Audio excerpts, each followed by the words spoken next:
Hello, my friends. Thank you for joining me. I know it's been a little bit of time since I've been on here, about 3 weeks, I think. I had a video last week, but technical difficulties prevented me from finishing it. Long story short, that one's gone. So I have a new video today, and today's video is called This Is It.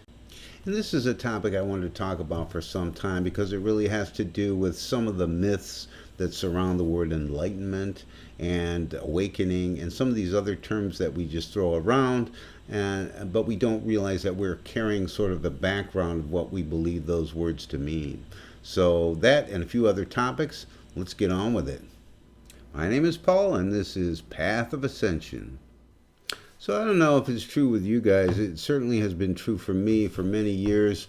I would always hear the word enlightenment, and I would attribute that to Buddha or Jesus or any other sort of famous spiritual leader. And there was sort of like this innate idea that to be enlightened, you have to live several lifetimes, and you have to, maybe meditate for 10 years or 20 years, and some people still don't become enlightened, and there's this whole sort of thing around it.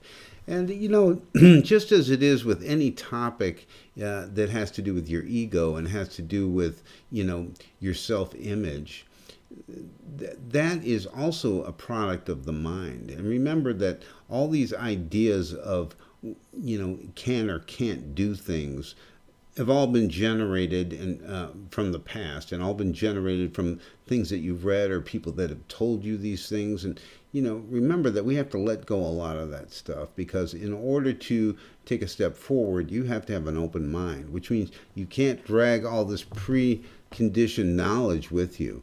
I'm sorry, I'm trying to avoid this little blue light that's in my glasses there, but I'm not doing very well. Maybe I'll just do this blind. So my point is, we need to let go of these preconceived notions of what we think those words mean, because they really don't mean anything. I think it is, there is sort of a resistance to enlightenment and awakening, and the resistance is due to the mind, the thinking mind. The thinking mind doesn't really survive that well with someone who's operating from a deeper place. And the reason is because then it gets out of order for itself. Your thinking mind likes to think of you as your ego, but that's not really you, but that's how it operates. So if you're coming from a different place, then it considers you in the wrong order, but in fact you're in the right order. The right order is the depth, and then you use your mind for what you need to use it for, and you don't use it for all the useless stuff that comes in and goes out, right? And it's like Eckhart Tolle said. He says it's like your thinking mind is sort of like waves on an ocean. Very active, a lot of activity going on there, but you go down about 6 feet and it's just depth. It's just solid, and it's where you actually are coming from. Oh, and let me just interject this, and I hate to get off topic, but I've been re-listening to the book on tape, Eckhart Tolle's book on tape, The Power of Now. And if you've read that book or you've listened to it, it's great to listen to it because he reads it. If you've done it, I would recommend doing it again, because you can't believe how much different it is the second and third time that you've heard it. I mean, as you grow, it just gets better and better. It's really interesting. So if you get a chance, if you've not read the book, definitely read it or listen to it. I recommend the audio file because it's great to hear him say it himself. And no, I'm not getting paid for that little endorsement, although I think I should. So back to the title of this video. This is It.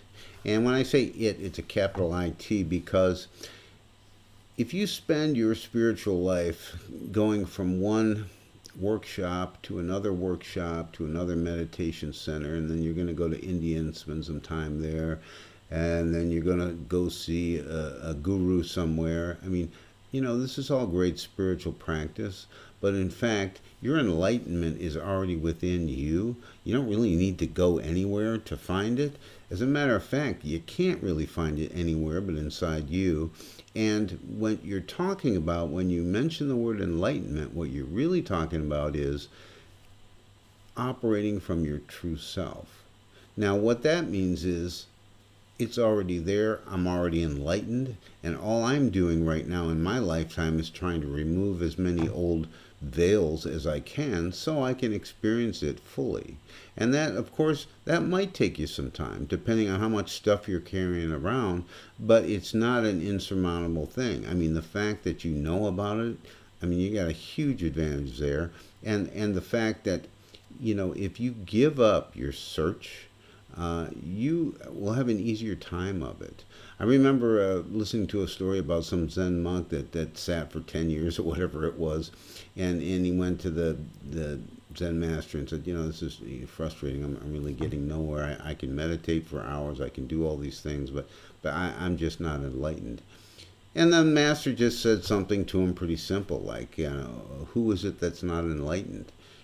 And he had to stop, and his mind went blank, and then he was enlightened. Now, this is not the way for a lot of people. A lot of people, it's a smooth transition, and it's a little at a time as you remove more veils and more veils, and you see more clearly and more clearly. For some people, it's very sudden. Eckhart Tolle, it was a very sudden thing for him. He woke up one morning severely depressed and basically ready to kill himself. And his transition was, he couldn't stand himself anymore. He couldn't stand that ego self, and he just quickly, it just flipped for him. So it is sudden for some people. I think for most people, though, it is a gradual removing of all this preconceived stuff that they've been carrying around year after year, and it's about more your ability to let go of that stuff than it is anything else. The more you let go of it, the more you're living from this very moment. The more you do that, your mind really can't get in the way. Everything is perfect in this moment. I am looking at my screen and I see just a blurry vision. But it doesn't matter because this is what I've got, and I know that you guys are looking at it, not having to look at two little blue lights over my eyes. So it's all good, I think you just have to appreciate everything for what it is. If we take things that way and we take things as they come, as they are, and let everything come through us, enlightenment can be had in this very moment. It can be had today. You don't have to wait for 5 lifetimes. Lastly, let me leave you with a little exercise. This is something that I do frequently, especially when I see that things are getting kind of busy and my mind is starting to travel off on its own. I want to keep the reins on that. So I recognize that the way to do that is experiencing the moment fully.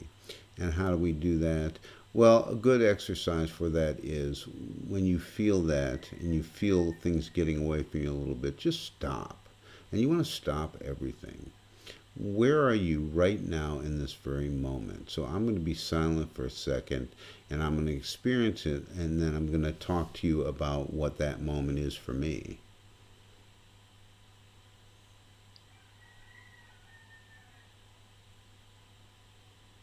So this short moment for me, I hear chickens screaming outside. It's not unusual.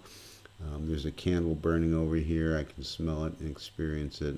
There's a lot of quiet in here. I hear the hum from the computer. There's nothing else going on in my mind when I'm experiencing these things. And so if you get to a place where you think, well, my mind is starting to race, I'm going to stop and just experience. So try this. And do it as long as you can do it. I mean, I know when you're at work, you can't exactly stop doing what you're doing all the time for a long period of time. You can do it for a few seconds and maybe a few minutes, and it will bring you back to that place of peace, and that peace that truly is enlightenment. Not just the word, but the actual being. Thanks for watching, you guys. I really appreciate it. If you enjoy this kind of content and you've not already done so, please hit the subscribe button and the little bell that tells you when I post another video. Usually a little more frequent than it has been lately. Also, I will leave a link to my LinkedIn if you want to find any other pages or any other things that I'm involved in. Feel free to explore that as well. Try the moment exercise. Let me know how it goes.